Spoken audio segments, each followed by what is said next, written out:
லால் சலாம் படம் எதிர்பார்த்ததை விட உண்மையிலேயே ரொம்ப நல்லா இருக்குது அப்படின்னு தான் சொல்லலாம். இந்த படத்தில் சொல்கிற மெசேஜ் ஹிந்து முஸ்லீம் ஃப்ரெண்ட்ஷிப் பற்றி சொல்கிறாங்க. எஸ்பெஷலி வட இந்தியாவில் வந்து பார்த்திங்கன்னா தொடர்ச்சியாக நிறைய கம்யூனல் ரைட்ஸ் சம்மந்தமான விஷயங்கள் வந்து நடந்துக்கிட்டே இருக்குது. ஆனால் அது எல்லாமே வந்து அப்படியே பரவி நாடு முழுவதும் பரவி இங்கே தமிழ்நாட்டிலையும் அது வந்து ஆயிடக்கூடாது அப்படின்ற ஒரு நல்ல நோக்கத்தோடு சொல்லப்பட்ட படம் தான் இந்த லால் சலாம். இங்கே இருக்கிற தமிழ்நாட்டுக்குள்ளே ஹிந்துஸ் அண்ட் முஸ்லீம்ஸ் வந்து ரொம்பவே நட்போட ஒருத்தர் பற்றி ஒருத்தர் அவங்களுடைய கலாச்சாரத்தை பற்றி புரிஞ்சே தான் இருக்காங்க. ஆனால் அங்கங்கே சில அரசியல் காரணங்களால் வேறு ஏதாவது ஒரு பிளவு ஏற்படுமா அப்படின்ற மாதிரி பார்த்துக்கிட்டு இருக்காங்க.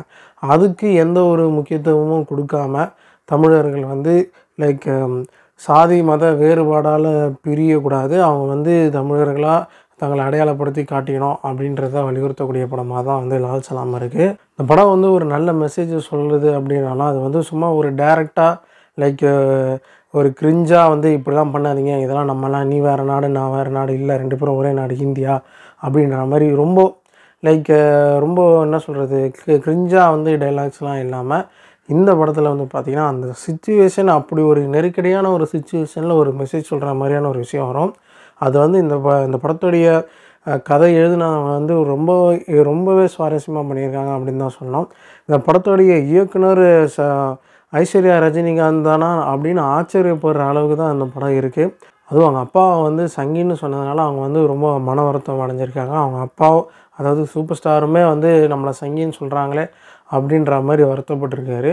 ஸோ இந்த படம் வந்து அது போக்குன்னு சொன்னாங்க. படம் பார்த்ததுக்கப்புறம் உண்மையிலேயே சூப்பர் ஸ்டார் ரஜினிகாந்த் அவர்களை வந்து யாருமே சங்கின்னு சொல்ல மாட்டாங்க. இந்த படத்தில் வந்து டுவர்ட்ஸ் கிளைமேக்ஸில் வந்து ஒரு சீன் வரும். அதாவது ஒரு தேரை வந்து லைக் இஸ்லாமியர்கள் யூஸ் பண்ணுற தேர் வந்து இந்துக்களுக்காக கொடுக்குற மாதிரியான ஒரு நெகிழ்ச்சியான ஒரு சீனை அந்த சீனில் வந்து பார்த்திங்கன்னா அந்த தேரை வந்து டிராக்டரில் நம்ம சூப்பர் ஸ்டார் வந்து ஓட்டிகிட்டு வருவார். அதை பார்க்கும்போது உண்மையிலேயே கூஸ் பம்ப்ஸ் மாதிரி தான் இருந்தது. ஏன்னா அந்த அளவுக்கு லைக் எல்லாருமே வந்து ஒற்றுமையாக இருக்கணும் அப்படின்ற ஒரு நல்ல விஷயத்தை வந்து வலியுறுத்தக்கூடிய ஒரு படமாக இருக்குது. அதே மாதிரி இந்த படத்தில் வந்து ஒரு முக்கியமான ஒரு விஷயத்தையும் வந்து காமிச்சிருக்காங்க. மக்கள் எல்லாருமே இந்துக்கள் முஸ்லீம்கள் வந்து ஒற்றுமையாக இருக்காங்க. ஆனால் சில அரசியல் காரணத்தினால சில அரசியல்காரங்க ஓட்டு வாங்கணும் அப்படின்றதுக்காக மக்களை பிளவுபடுத்தி அது மூலியமாக அந்த இன உணர்வு அதாவது மத உணர்வை தூண்டி அதை வச்சு அரசியல் பண்ண முடியுமா அப்படின்ற மாதிரி பார்க்குறாங்க. அதனால தான் வந்து 2 தரப்பினருக்குமே வந்து சண்டை வர மாதிரியான ஒரு காட்சி அமைப்பு பண்ணியிருக்காங்க. அது உண்மையிலேயே ரொம்ப ஒரு இன்டலெக்சுவலான ஒரு சீனை. இங்கே வந்து தமிழ்நாட்டில் இது மாதிரியான ஒரு அசம்பாவிதங்கள் வந்து நடக்கிறது இல்லை. அது வந்து தமிழ்நாடு வந்து ஒரு அமைதி பூங்கா. மற்ற ஸ்டேட்டுக்கெல்லாம் ரிலீஜியஸ் ஹார்மனியை பொறுத்த வரையும் அது வந்து ஒரு எடுத்துக்காட்டாக தான் இருந்திருக்கு. இருந்தாலும் எதிர்காலத்தில் இது மாதிரியான ஒரு விஷயங்கள் நடந்துடவே கூடாது, இந்துக்கள் முஸ்லீம்கள் நட்போடு இருக்கணும் அப்படின்ற ஒரு உயர்ந்த கருத்தை வலியுறுத்தக்கூடிய ஒரு படமாக தான் வந்து இது வந்திருக்கு.